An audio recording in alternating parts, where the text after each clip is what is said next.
Le geste du signe de croix vous gêne, vous dérange dans la symbolique? Bien entendu, si chacun s'autorisait, vous savez, en République, elle était kantienne, c'est l'exemplarité des comportements. Alors, allez dire...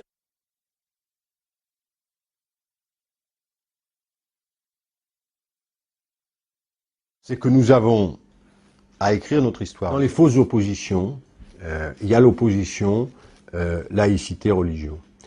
Car être laïque, être même anticlérical, Église catholique, Église de servitude, Église de domination et d'accord avec le pouvoir royal, puis après avec la contre-révolution, c'est pas nécessairement être anti-religieux.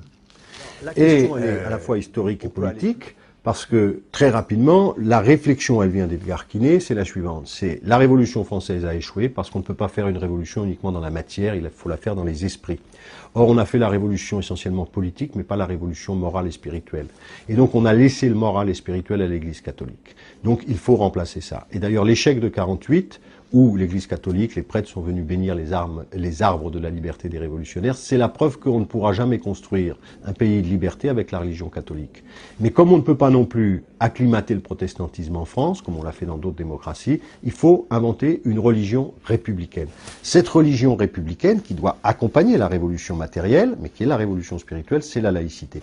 Et c'est pour ça d'ailleurs qu'on a pu parler au début du XXe siècle de foi laïque, de religion laïque, et que la laïcité voulait être la création d'un esprit public, d'une morale laïque, et donc l'adhésion à un certain nombre de valeurs. Et donc je dis bien... Beaucoup de gens, et je me rends compte là maintenant que je fais les entraînements, ils disent mais alors vous voulez inventer une nouvelle religion. Ils pensent que je suis un faiseur de religion. Donc c'est quand même compliqué. Hein. En fait, il y a une tradition à la fois politique et philosophique, peut-être religieuse, qui est la suivante. C'est très simple. La Révolution française a échoué. Elle a échoué d'abord en 93, 95, donc on a le retour, l'Empire, la contre-révolution, bon. Et puis une deuxième République, 1848. Celle-ci va échouer aussi terriblement dans les journées de juin, et retour de l'Empire, etc.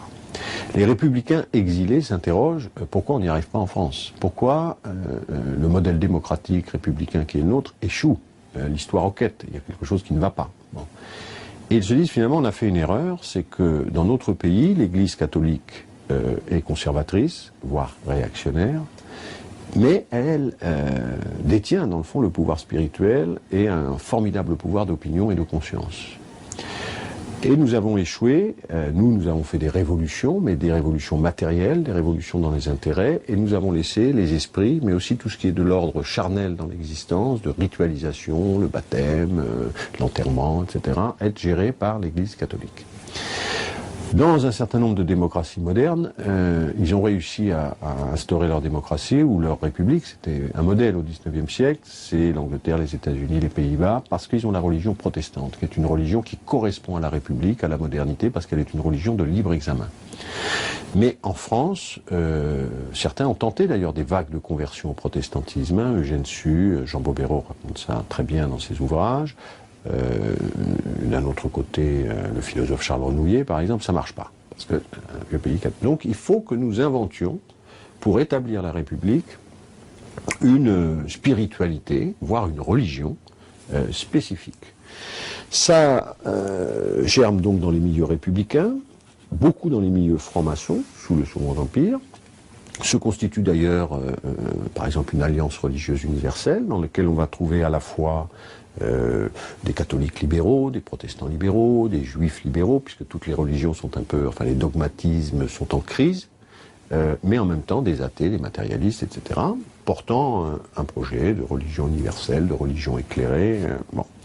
Et donc en fait, ceux qui vont construire en grande partie, en tout cas l'école de la République, mais jouer un rôle déterminant dans la République, c'est le cas de Ferdinand Buisson, sont des gens qui sont venus à la République d'abord avec, en étant des croyants, mais deuxièmement avec un projet spirituel, c'est-à-dire que la République, pour s'établir, a besoin de former sa propre religion, qu'ils vont appeler d'ailleurs, ça c'est un paradoxe incroyable, en tout cas une surprise, c'est un étonnement pour moi, jeune chercheur, la laïcité.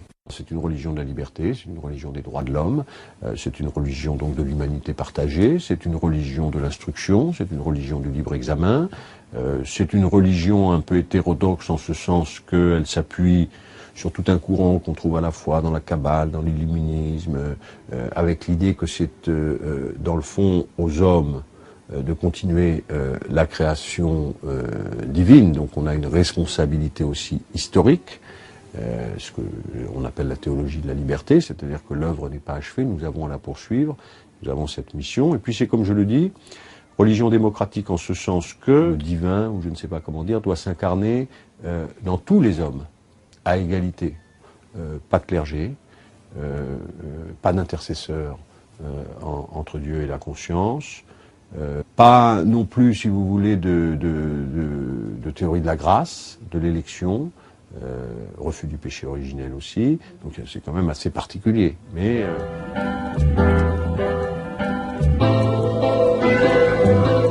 c'est une religion, dans le fond, qui va être contre toutes les orthodoxies, d'une certaine façon contre tous les dogmes. Et c'est pour ça que d'ailleurs une des questions qui se pose à l'époque, c'est religion ou irreligion. Buisson dit c'est la même chose. Il y a un très grand livre de Jean-Marie Guyot qui s'appelle Les religions de l'avenir. L'idée qui est la mienne, eux, leur idée, c'est que c'est de savoir est-ce que cette irreligion elle-même n'est pas aussi une forme moderne de religion. Le message évangélique, le message de Jésus est beaucoup plus accompli par la révolution même socialiste, on va dire, radicale socialiste, républicaine, que par toutes les autres formes. Voilà. Que l'accomplissement final, c'est, disons, une religion qui est quand même très très éloignée, en tout cas, de l'orthodoxie catholique. Il dédivinise Jésus. C'est d'ailleurs lieu à polémique énorme. Mais cet homme-là nous a donné un type moral, comme Socrate par exemple, mais voilà, il nous a donné indépassable. Tout homme peut devenir un Christ républicain. Et que ce que nous devons faire par la puissance publique, par l'organisation collective de la société, c'est permettre à chacun de réaliser ce type moral. Dans le fond, c'est aussi un but, on se dit souvent à quoi sert l'éducation, alors donc produire des citoyens, instruction civique, des gens capables de s'insérer dans la société, travail, etc. Là, ça rajoute une dimension. Nous avons à l'école, c'est pour ça qu'on a enseigné les morales laïques à l'époque, nous avons aussi à l'école à forger des gens qui portent un certain nombre de valeurs. Très curieusement, vous faites appel à l'ambition spirituelle de la République. Au fond, une religion nouvelle. Alors, est-ce qu'on revient à la religion des philosophes du XVIIIe siècle? Peut-être un peu. Et est-ce que vous pourriez nous expliquer comment vous allez pouvoir réintroduire cet esprit religieux de la laïcité, bien sûr, laïque, mais cet esprit religieux dans la République? Alors, deux choses. La question, comment faire pour réussir? Et ils se disent finalement, remplacer une classe sociale par une autre ne suffit pas. Il faut faire une révolution matérielle, c'est sûr, c'est important, mais il faut aussi faire une révolution des esprits. Or, si nous n'avons pas réussi, c'est que nous nous sommes occupés du matériel. On a remplacé dans le fond les aristocrates par les bourgeois, c'est ce qui s'était passé au XIXe siècle. Mais on a laissé la domination intellectuelle à l'Église catholique, qui était extrêmement puissante. Et là, ils se disent, non, il faut aussi qu'on s'occupe du spirituel et des consciences. Et je dois dire qu'il y a une importance déterminante de la franc-maçonnerie dans cette affaire-là, dans la continuité de ce que vous avez appelé les religions du XVIIIe siècle. Qu'est-ce que se disent ces gens-là? Il faut que nous construisions une espèce de religion spécifique à la République qui permette, pas seulement des intellectuels, qui permette de toucher l'ensemble des enfants dans nos villages face au curé. L'instituteur doit être porteur d'un certain nombre de valeurs qui ne sont pas seulement matérielles, mais éthiques, spirituelles, etc.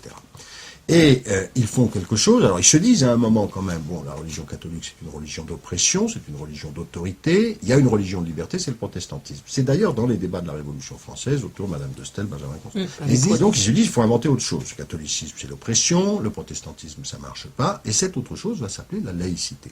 Mais une laïcité qui naît dans les loges, nourrie de toute cette histoire, va d'abord apparaître comme une religion laïque, ce terme est employé, religion contre la religion catholique. Et lorsque les républicains, fondateurs d'ailleurs de la religion laïque, vont prendre le pouvoir à travers l'école, dans le fond, ils vont, à travers les instituteurs, à travers les cours de morale laïque qui étaient publiés, à travers les programmes scolaires, eh bien, ils vont essayer de constituer non seulement une république matérielle, mais une république spirituelle. Est-ce que vous vous appelez à une sorte de messianisme républicain ? Non, bien sûr que non, mais vous savez, cette religion laïque, elle est formulée essentiellement par les philosophes au sein de la République, c'est une religion rationnelle. Donc c'est précisément, il n'y a pas de fin de l'histoire, l'histoire est en continu, c'est un appel à la conscience de chacun, au jugement, à la rationalité, mais ça s'édifie comme un système de croyance très inspiré aussi du kantisme, avec la loi de morale. Durkheim. Vincent Payon, il y a quand même un problème avec la question de la laïcité, vous le savez très bien, c'est qu'il y a eu des dérives de ce qu'on appelle les laïcards. C'est-à-dire qu'il y a eu, au fond, petit à petit, non pas du tout une spiritualisation de ce combat laïque, mais quelque chose comme un sectarisme de ce combat laïque, et qu'aujourd'hui, au XXIe siècle, on est dans une situation un peu différente. C'est-à-dire que la prise en compte et l'écoute des libertés individuelles nous amène à prendre en compte quelques aspects, non pas communautaristes, mais quelques aspects communautaires. C'est-à-dire qu'il y a des communautés qui pensent à leur façon, leur rapport au religieux ou leur rapport au spirituel, et la République a été amenée à composer avec ces communautés sans entrer forcément dans le communautarisme. Est-ce qu'il ne faut pas bouger par rapport à la domination d'une spiritualité laïque ? Alors, je crois que ce serait une très grande méconnaissance, dont joue d'ailleurs Nicolas Sarkozy, de penser que la laïcité est anti-religieuse. D'abord, je crois qu'il ne faut pas méconnaître la demande de nos... Il ne faut jamais mépriser nos quartiers, et que quand on parle de laïcité avec des jeunes juifs, des jeunes musulmans, des jeunes catholiques, des jeunes protestants, ou des gens qui ont une interrogation spirituelle, c'est pas parce qu'on est pauvre qu'on n'a pas d'interrogation spirituelle, c'est pas parce qu'on vit en HLM qu'on n'est pas pleinement un homme. On est très surpris de voir à quel point la laïcité française est un ciment et une demande pour notre jeunesse. Et que je pense que c'est plutôt la démission d'un certain nombre de gens par rapport à ces valeurs qui nous coûte. Je crois, à un moment, ce qui est pour moi, et on l'a republié au Port de l'Eau, le plus grand penseur spirituel de la République, un des plus grands penseurs laïcs, intervient dans le débat. Il s'appelle Félix Pécaud, il était le fondateur des écoles normales, c'est le premier à Fontenay à faire ses prières laïques du matin, c'est tout à fait étonnant quand on dit ça.